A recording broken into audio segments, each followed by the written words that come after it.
I know, you've seen dozens of videos called "Protestants cannot answer this question," or "Protestants have this and that contradiction that they cannot resolve." And many of these times you've been rightly disappointed in these videos. But here and today, I am humbly asking you for an open mind to what I have to say and put forward. I will be citing traditional Protestant authors as I usually like to do. This is of course in order to not strawman the other side. And even if you do not agree with my conclusion at the end of this video immediately, it is still something to meditate on in the presence of God. So my main argument for this video is that Protestantism as a whole, defined as, the traditional branches coming from the Reformation, Anglican, Lutheran, and Reformed, allow for the breaking of God's precept within their own system. Now this is basically a part 2 to my previous video on communion under both species or under one species, but in this video I am arguing that Protestants within their own position actually contradict themselves gravely. Now since then, Dr. Jordan Cooper actually responded to my video. I will not be making a response to that, at least not in the foreseeable future. I think if anybody would like a response, there are plenty of Catholic authors who have addressed this topic.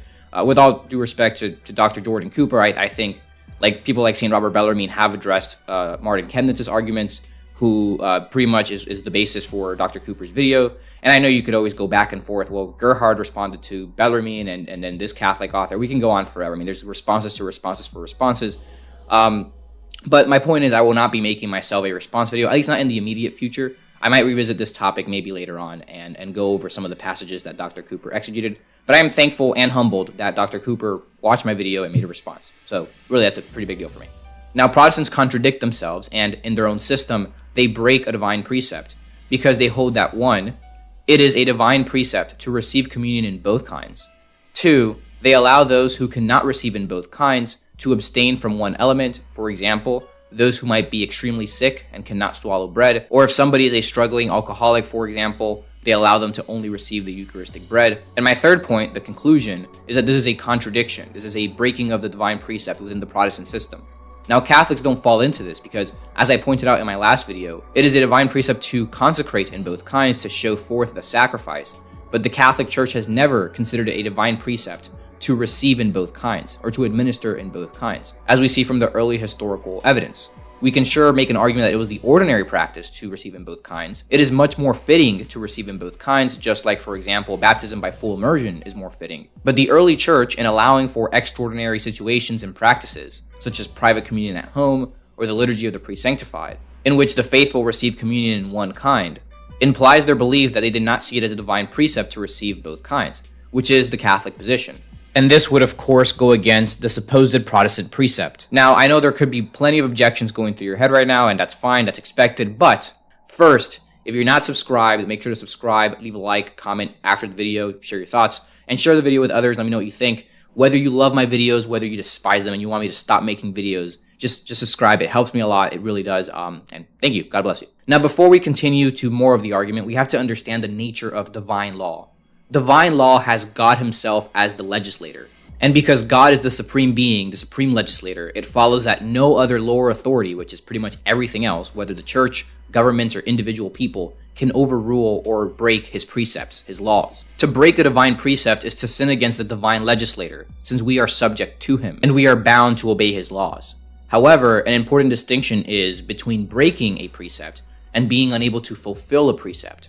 Here would be a helpful example. Protestants and Catholics both agree that good works from the Christian are required by at least a necessity of precept. In other words, Christians are commanded to do good works. But obviously, we have the famous example of the good thief on the cross who was unable to do any good works after his conversion. He was just kind of up there. He couldn't do anything, right? He's not going to be held liable for not doing any good works after his conversion. But he was unable to fulfill this precept of good works upon the cross, and so he is not held guilty for it. Here's another example. It is a divine precept to keep the Lord's Day holy, and as Catholics, we go to Mass in order to honor this. However, let's say you have a farmer who lives an hour away by driving from Mass, and his only car breaks down. And of course, there's no other nearby parishes. Now, a 1-hour drive turns into like a 14-hour walk, so obviously he's not going to walk to Mass. So he is not held guilty for that Sunday because he was not able to fulfill his Sunday obligation. But if he takes that time that he would have used going to Mass to actually begin working on his farm when he didn't have to on a Sunday, sure, he is not held guilty for not going to Mass, but he would now be breaking the precept of not doing hard labor on the Lord's Day, at least unnecessary hard labor. So as we can see, being unable to fulfill a precept does not allow you to actually break it. It is my contention here that although Protestants accuse us of breaking divine precept, it is actually them within their own system that suffers from this log in the eye. So here is the Protestant position. Johann Gerhard, Lutheran scholastic, says, "We do not say that communion under both species is optional, but that it is necessary if we wish to celebrate the Eucharist according to Christ's institution. We do not say that the drinking from the consecrated chalice is necessary only for priests.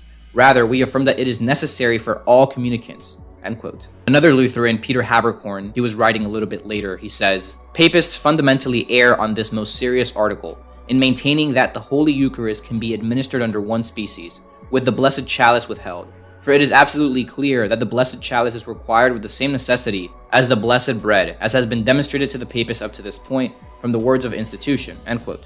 So again, if you want to see how they would argue for this and how we would argue against that necessity, we can go back to my last video. But basically, going from the words take, eat, take, and drink in the Last Supper, Protestants would say that there's a necessity to receive in both kinds. This is a command not only to the apostles there and then, but this is a command that extends to all the faithful throughout all times. There's a precept to receive in both kinds. Now here comes the contradiction, because Protestants allow those who cannot receive both elements to receive just one. Now he's writing a little bit later after the Reformation, but an interesting point here would be Wilhelm Leibniz. He's a Lutheran, and he concedes that the early church did not see it as divine precept to receive in both kinds. And he also say that Protestants of his day allow for exceptions, right? So those who, for example, may have a natural abhorrence of wine, or maybe an abusive past with alcohol, and would rather abstain from the chalice. He says, the use of the church continued for so many ages, and it proves that even from the earliest times, it believed that it was allowable to dispense with the use of the chalice for approved reasons. There are Protestants today that have a natural abhorrence of wine, and he's allowed to receive only the bread. And then he says that it is not a sufficient reason to schism from the church because of the retention of the chalice. Now, I know Leibniz is not as authoritative as other Lutherans. He's not a pillar of Lutheran orthodoxy. He's more of a philosopher, I believe. But my point here is that he's noting that Protestants in his day allow for this to happen. So sure, if you want to ignore his points about the early church and whether they saw it as a precept or not, I know Dr. Cooper said in his video that he does not agree that the early church did not see it as a precept. So if you want to ignore that point, fine, but my point is he's pointing out that other Lutherans of his day allow for this to be dispensed. Another Lutheran, for example, we could point to is Georgius Calixtus. He also makes exceptions for the reception of the chalice. But even going back to a more key figure in the Reformation like Johannes Brentz, in his second part of his apology of the Wittenberg Confession, he also makes this exception as well, that those who cannot receive the chalice, because maybe, for example, they have an abhorrence of wine, that they are able to abstain from the chalice and only receive the bread, so communion in one kind. This practice has been retained up to the modern day. For example, the ELCA says that for pressing reasons of health, individuals may commune under one element, and even though that's just the ELCA, other Lutheran denominations, from what I can tell, speaking to other Lutherans who are well-read in their tradition, would say the same thing. You're allowed to abstain from one element if you cannot receive that element. Now, going over to the Reformed side, it actually becomes a little bit even more interesting. We have this account from Theodore Beza, a key Reformed theologian and reformer, a good friend of John Calvin, who said that John Calvin actually gave permission to Reformed missionaries in America to not use bread and wine for the Lord's Supper. This is because at the time it was very difficult, I guess, to get wine in America. But this is what Beza says. A man of pious memory, Master Calvin, was once asked by brethren who were in America where there is no use of wine, whether in the Lord's Supper it would be lawful to use in place of wine either plain water, which is there commonly drunk, or some other beverage not unusual in those parts. He replied that in instituting this sacrament, Christ's purpose was that spiritual nourishment, that is, his very own body and blood, should be represented to us under the symbols of common food and drink. Then he keeps going. He approves of this use of not following the Lord's institution with bread and wine. And then he goes on to say that the reply of Master Calvin, our assembly so thoroughly approved as being founded on the best reason and agreeing with Christ's purpose. So this was not just Calvin and Beza, but really a whole group of Reformed theologians who during the beginning of the Reformation agreed with this. Now, I've talked to Reformed Christians today, and they would say they would disagree with this, so I'm not saying this is a universal agreement in the Reformed tradition, but I think it's a little bit hypocritical here, right? To accuse the Catholic Church of departing from divine precept because of not administering the chalice to the people, when the Catholic Church has never seen this as a divine precept to receive in both kinds, only to then change up the elements. There's an interesting situation that St. Cyprian, the church father, deals with the Equori, who actually stopped using wine in communion and they would only consecrate bread and water. And St. Cyprian says that we should use wine because we cannot depart from the Lord's institution. And this quote is actually quoted quite a bit by both Reformed and Lutheran Protestants against the Catholic Church when on this discussion of communion under both kinds. But this is ironic. This applies more to the Reformed position, at least in that day, in the early Reformation, than it does to the Catholic Church. Now, a bit later, the ecclesiastical discipline of the Reformed churches in France, that's a bit of a mouthful, allows those who cannot receive the wine to basically abstain, but they still have to come up to the chalice, bring it as close to their mouth as possible, to avoid scandal. But again, this is not communion in both kinds, because you are ultimately abstaining from the cup, even if you're only bringing it up to your mouth. It also doesn't seem to view communion in both kinds in general as a precept that says, the churches shall be advertised that it belongeth to the ministers to administer also the cup, as far as it is possible. And not just in France, but also you have Walter Stuar of Padovan, I think that's pronounced right, a Scottish reformed in the 18th century. He affirms this as well. He says, by the 7th article thereof, the bread of the sacrament is to be administered to those who cannot drink wine. They protesting that it is not through contempt, and they doing what they can towards it, by putting the cup as near to their mouth as they may do it, to avoid giving any manner of offense. So very clearly, the Protestant position is that it is divine precept to receive in both kinds. However, those who cannot receive both elements are not bound by this precept, and they can receive only one. This is the problem. As we observed in the nature of divine law, you are not bound by something you cannot fulfill. But being unable to fulfill a precept does not allow you to break a precept. So the consistent position here with the Protestants would be to just abstain from the Eucharist as a whole. If you're a sick person who cannot swallow bread, I mean like a really sick person, just don't receive this time, wait until you get better, and then you can receive the full sacrament. So if you're a Protestant and you're thinking to yourself, it sounds absolutely absurd to not allow somebody who cannot receive both elements to not receive at least one, to not receive any elements at all.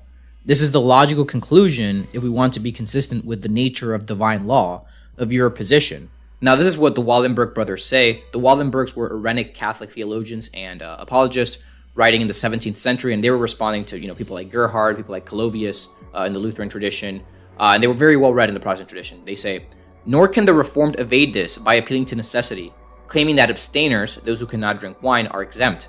For necessity does not grant the power to violate a divine law. The Catholic theologian Peter Martyr, that is, Vermigli, rightly observed that necessity may excuse one from observing a commandment, but it does not give the right to break it. Thus, if abstainers cannot fulfill Christ's commandment, they are not bound to it, but they are certainly not granted the power to transgress the divine precept under the pretext of piety. Similarly, the sacramental theologian Father Emmanuel Duranzo says, the reformers, however, easily dispense with this observance with the abstainers and those who are horrified by sharing the same cup. However, in matters of divine law, no human authority can dispense. So it's not enough to say, sure, you're not bound by not receiving both kinds because you can't receive both kinds for whatever reason. But that does not allow you to break the supposed precept that Protestants hold to receive in both kinds. It would just be best to not receive at all in order to not break that precept. Now, as a parallel example, envision a medieval village that has absolutely no wine, or maybe no bread, whichever one of the elements is lacking. Now, it's a precept to celebrate Mass, right? But if the priest of that village says, if you can travel to another village, go, but if you stay here, there will be no Mass because we don't have any wine yet. That priest and the people in that village will not be held guilty for not fulfilling the precept on Sunday, but that doesn't give the priest the right to use different elements than wine, or to just consecrate the bread and not consecrate the wine, because that would be an illicit and invalid Mass. Notice how much sense this makes and how much continuity there is here with the early church and the Catholic tradition. It is a divine precept to consecrate in both kinds for the sacrifice of the Mass, but it is not a divine precept to administer or to receive in both kinds. This is why the early church always consecrated with bread and wine in both kinds to show forth the sacrifice. I'm not aware of any situation in which only one element was consecrated, and people were okay with this, at least. But there are plenty of examples of people receiving or being administered one kind only. Now, as I said in my previous video, you can say, sure, but the ordinary practice was communion in both kinds, or it's more fitting to give both kinds. That's fine. You can point that out. I would agree with that 100%. But that's different than breaking a divine precept, which Protestants claim that is happening. So the Catholic position doesn't fall into this contradiction because for us, it's a precept to consecrate both kinds. And if you cannot do that, you simply don't celebrate Mass. You don't break the precept. But it is not a precept in Catholicism, in continuity with the early church, to receive in both kinds. In Protestantism, in order to refute the Catholic Church, they adopted the position that it is a precept to receive in both kinds, but then they break the precept by allowing those who cannot receive both kinds to abstain. This is what the Wallenberg brothers say. Thus, according to the Reformed, Christ has commanded that the Eucharist be received under both species, and it is unlawful to violate this command. Consequently, the Reformed are teaching contradictions in this matter.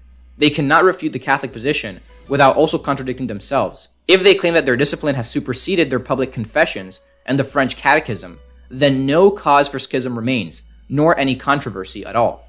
Now that's pretty much my case, but I want to get to at least an objection. So before that, an obvious one would be, well, you're not held guilty for not fulfilling what you're unable to fulfill. So that is receiving in both kinds, so you can only receive one kind. But if it is a precept to receive in both kinds and you can't break it, you're not bound to fulfill it, but you can't break the precept. Now here's a better objection that I anticipate from Protestants, and they might say, well, it is not only a precept to receive both kinds, but it is also a general precept to receive the Eucharist.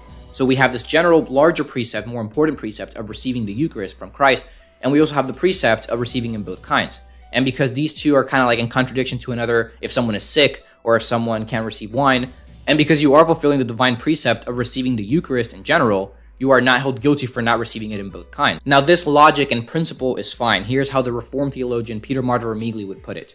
When two precepts of God seem one to be repugnant to another, so as the one is a hindrance to the other, that they cannot both at one time be observed, yea, rather it is necessary that the one of them for the time being be omitted, then that which shall be judged weightiest and greatest must be retained.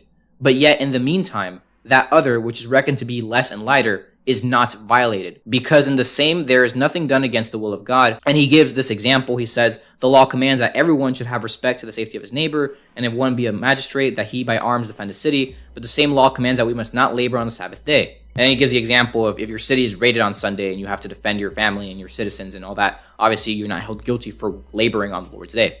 But this would only apply if being unable to fulfill that smaller precept is unavoidable, like in the example that Remigli gives, like defending your family on the Lord's day. It is surely a divine precept to receive the Eucharist in general, but not every single time you go to church. For example, in 1 Corinthians 11, St. Paul says that it is a precept to examine oneself before partaking of the Eucharist.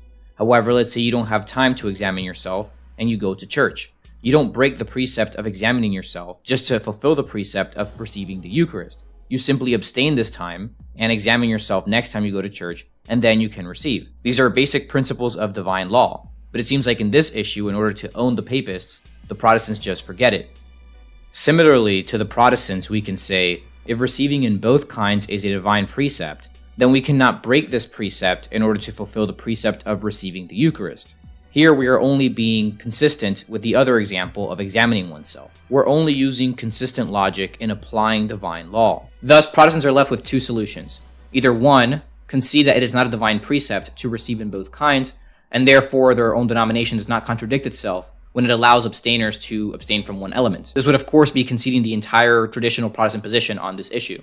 Or the second option for Protestants here is to concede that there is a contradiction in their system and that their system allows the breaking of a divine precept. You're left with either conceding that the Catholic Church was right on this and not contradicting itself or breaking divine precept. You can say that it departs from ordinary practice, you can say that it is unfitting to do so, that's fine, that's not disallowed in the Catholic system. But you can concede that the Catholic Church is right, or you can conclude that your own denomination is contradicting itself and breaking divine precept. Now, regardless of which option one takes, the Catholic Church is waiting for you with open arms. I hope you enjoyed this video. God bless you. Leave a comment, share with others, and thank you for watching.